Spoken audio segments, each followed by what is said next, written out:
আঞ্চলিক আবহাওয়া কেন্দ্র কলকাতার দৈনিক আবহাওয়া আপডেট ভিডিওতে আপনাকে স্বাগত। গত 24 ঘন্টায় পশ্চিমবঙ্গের বিভিন্ন স্থানে সর্বোচ্চ তাপমাত্রা এবং জেলা ভিত্তিক গড় বৃষ্টিপাত মানচিত্রে প্রদর্শিত হয়েছে। গতকাল সর্বোচ্চ তাপমাত্রা ছিল দক্ষিণবঙ্গের আসানসোলে 39°C, উত্তরবঙ্গের মালদায় 35.8°C। উত্তরবঙ্গের অধিকাংশ স্থানে হালকা থেকে মাঝারি বৃষ্টিপাত হয়েছে এবং 1 বা 2 স্থানে ভারী থেকে অতি ভারী বৃষ্টিপাত রেকর্ড করা হয়েছে। দক্ষিণবঙ্গের 1 বা 2 স্থানে অতি হালকা থেকে হালকা বৃষ্টিপাত হয়েছে।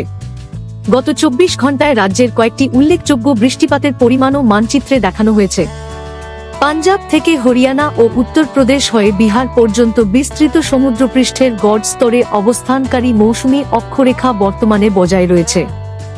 এছাড়া সমুদ্রপৃষ্ঠ থেকে প্রায় 0.9 কিমি উচ্চতায় বিহার ও সংলগ্ন ঝাড়খণ্ড অঞ্চলের উপর একটি ঊর্ধ্ববায়ু ঘূর্ণাবর্ত অবস্থান করছে। আগামী 7 দিনের আবহাওয়ার পূর্বাভাস মানচিত্রে প্রদর্শিত হল।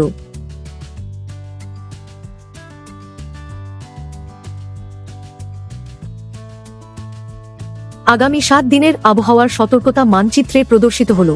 বঙ্গোপসাগর থেকে অনুকূল বায়ুপ্রবাহ এবং প্রচুর জলীয় বাষ্প প্রবেশের কারণে পশ্চিমবঙ্গের কয়েকটি জেলায় বজ্রবিদ্যুৎ সহ ঝড় বৃষ্টি এবং উত্তরবঙ্গের কয়েকটি জেলায় ভারী থেকে অতি ভারী বৃষ্টিপাতের সম্ভাবনা খুবই বেশি। পাশাপাশি আগামী 3 দিন দক্ষিণবঙ্গের কয়েকটি জেলায় গরম ও অস্বস্তিকর আবহাওয়া বজায় থাকতে পারে। ভারী বৃষ্টিপাত অথবা বজ্রসহ বৃষ্টির সময় নিরাপদ স্থানে আশ্রয় নিন। গাছ, বিদ্যুতের খুঁটি বা অরক্ষিত দুর্বল কাঠামোর নিচে আশ্রয় নেওয়া থেকে বিরত থাকুন এবং জলাশয়ের সংস্পর্শ এড়িয়ে চলুন। যানবাহন চলাচল প্রয়োজন অনুযায়ী নিয়ন্ত্রিত করা হতে পারে।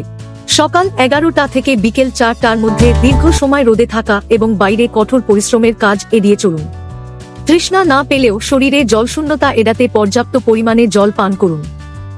আগামী 4 দিনে পশ্চিমবঙ্গের সমস্ত জেলায় দিনের তাপমাত্রার কোনো উল্লেখযোগ্য পরিবর্তনের সম্ভাবনা নেই। এর পরের 3 দিনে ধীরে ধীরে 2 থেকে 3°C তাপমাত্রা হ্রাস পেতে পারে। আবহাওয়া সম্পর্কিত আরও আপডেটের জন্য আমাদের অফিসিয়াল ওয়েবসাইটটি অনুসরণ করুন।